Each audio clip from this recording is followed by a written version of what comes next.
Why, hello there. First off, I'm really sorry about any background noise that you can hear. There's some construction work going on outside my apartment, and there has been for several months now. So I usually only film on Mondays because of this, but I really wanted to make this video today, so I hope that you don't mind. Anyway, today I wanted to talk about Enkai culture, and Enkai culture has been one of my absolute favorite things about work culture in Japan. It's just really made my work life a lot more enjoyable, and I think it's fantastic. It's nothing like I experienced in the Western world, and I'm hoping today that I can share some advice because I know it can be a little bit daunting to go to your first work party in a new country, in a new culture, and I wanted to make sure that you love Enkai as much as I do. First of all, I want to make it really clear that there are two very formal Enkai throughout the year. That is the Bon Enkai, or the end of year party, and the hello and goodbye party for leaving and arriving staff. And these are very, very different beasts from the regular casual Enkai. So please just disregard all of this advice for those two. I might make another video about how to behave and what to do at those two, but for now, just don't listen to me in this video if you're going to Bon Enkai or the hello and goodbye party. Okay, so first, what is Enkai culture? An Enkai or a nomikai is a staff drinking party, and they can be for any number of reasons. Often they're to celebrate events at the school like Munkasai or Sports Day, and sometimes they are to celebrate the beginning or end of holidays as well. Usually those ones are done for different grades, so the first grade teachers will go out together and the second grade teachers and so on. And they can also just be for no reason at all, just because you want to hang out with your coworkers. Usually it's for the super fun ones, the one where it's just like hanging out. It's the younger and single coworkers who go, although there are some exceptions to that rule. And they are amazing. Honestly, I've made so many work friends through Enkai because people are just completely different at Enkai than they are at work, understandably so. So first I wanted to talk about the very first step. So say you've been invited to your first Enkai by a coworker and you don't know what to wear or how to behave and you're feeling pretty nervous about it. That's how I was feeling for sure. And actually I considered not going because I was just so anxious about it and what I should do and how I should be. So first, what to wear.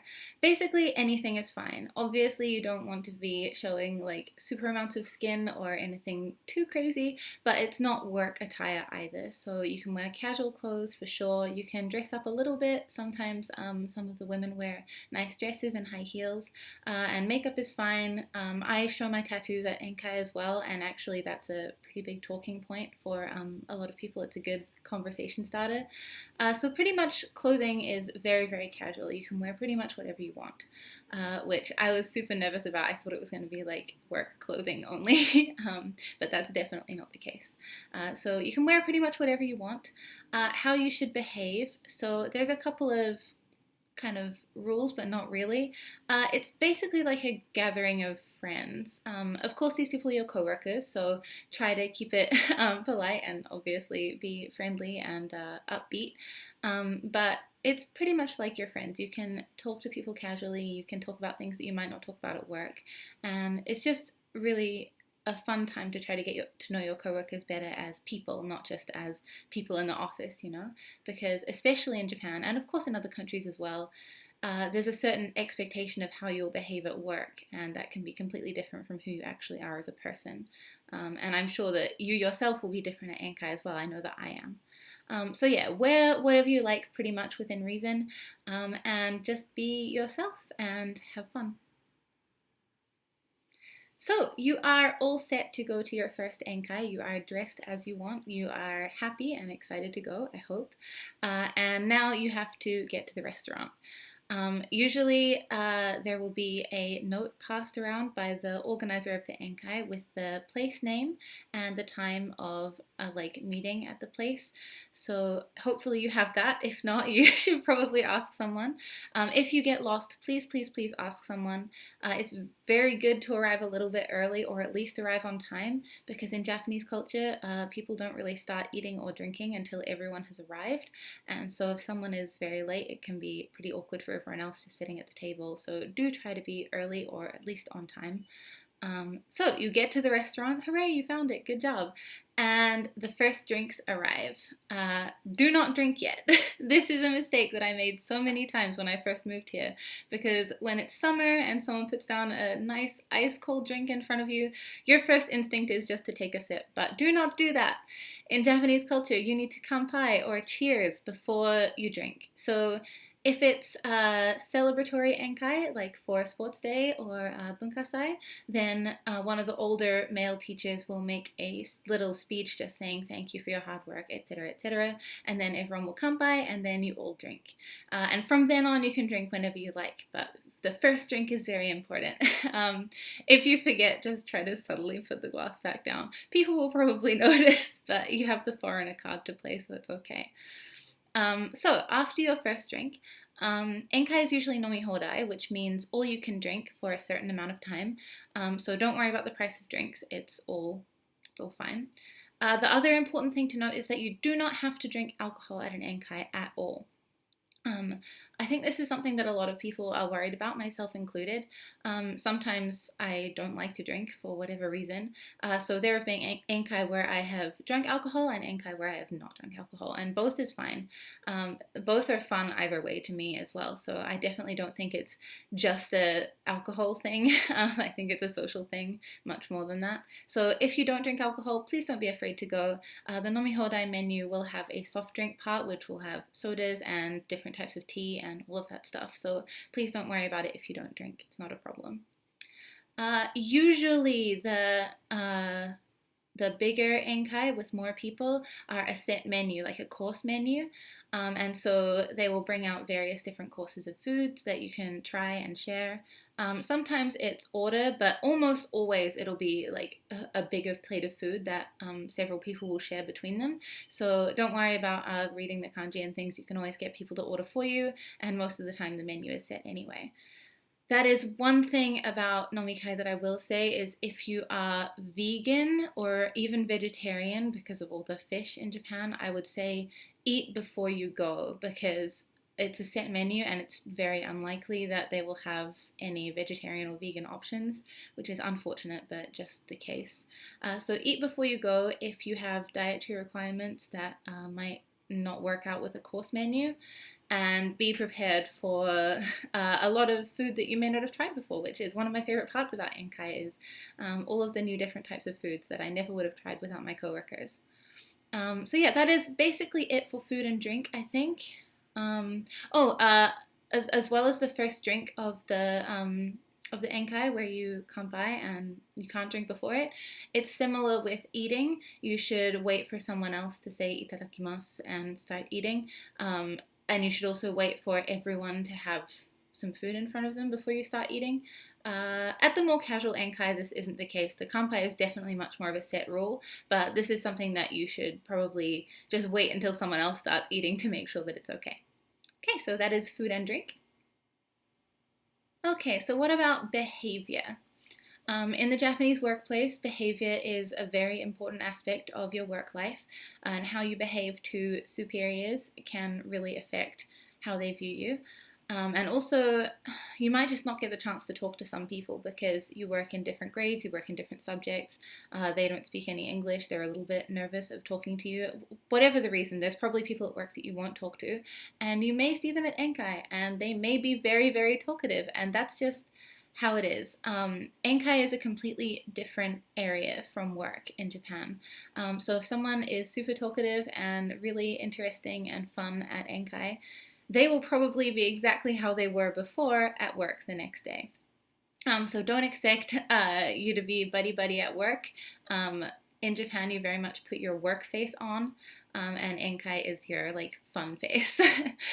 So enjoy Enkai for what it is and get to know people for who they really are, but don't be confused or worried if that person the next day doesn't talk to you like they did at Enkai. That's just normal, it's natural, I promise.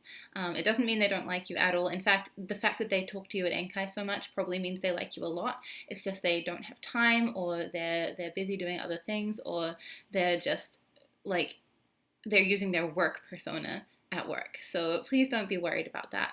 It's not that they don't like you. About behavior at Enkai itself, you can pretty much talk to whoever you want. I have been really surprised when I've been seated next to someone that I haven't spoken to much before, just how much we talk during the evening at Enkai, and it's been really fun. Some of my best Enkai have been when I've been sitting next to people I didn't know. So don't be afraid to sit next to people that you haven't really talked to before.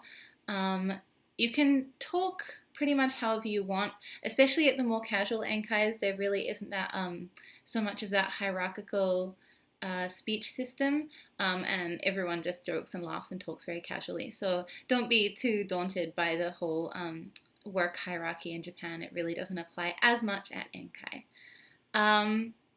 The other thing is that what happens at Enkai stays at Enkai. I've never heard anyone reference things that happened at Enkai the night before at work the next day. It just isn't really done.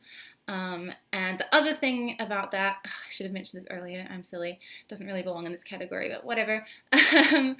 When you first get the notice, for the Enkai, it will have been passed around to everyone who said yes to going to the Enkai, and especially if this is a smaller casual Enkai, some people at your workplace will not know about it, and so don't talk about it too much in public, because it's a little bit rude to talk about like a party that everyone's going to that some people weren't invited to. So yeah, just try and remember that. But yeah, basically behavior at Enkai is as though you're with a group of friends rather than with a group of coworkers in Japan. Don't worry as much about your formalities, etc., etc. Just try and have fun. And I think the most important thing is to keep the atmosphere up. It seems to be like a very... if you can keep the tempo up, then everyone is happy and everyone has a great time, and it's just super fun. So now that you've had a great time with your coworkers, hopefully, and you're ready to go home, that's another thing that I kind of messed up a few times. If you go to Enkai, be prepared to spend your entire night there. Not entire night, but you will spend a long, long time at Enkai, because basically it ends when everyone is absolutely finished drinking, eating, talking, everything they wanted to do, and then it ends when, once again, the older male teacher will end the Enkai formally and just say, thank you for coming. Then usually after you leave the restaurant, there will be like a small gathering of teachers, and it's a little bit weird to be the first one to leave, so you just sort of stand in a weird circle on the pavement and talk until one of the older teachers is like, okay, I have to go now, and then they leave, and then everyone else can sort of disperse and go. It's a little bit strange, and something that I definitely wasn't aware of the first couple of times, but that I've taken note of since and have adopted into my own behavior. The other thing is paying. Usually one or two teachers will have organized the Enkai, and at the end of the Enkai they will ask for the money.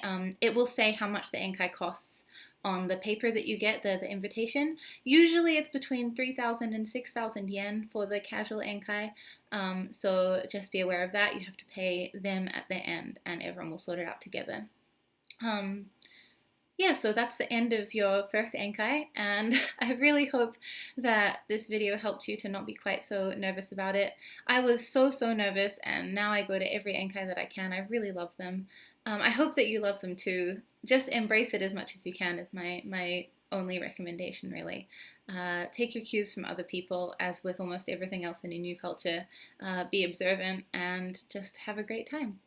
I really hope you love Enkai as much as I do, and thank you for watching. I will talk to you soon. Bye!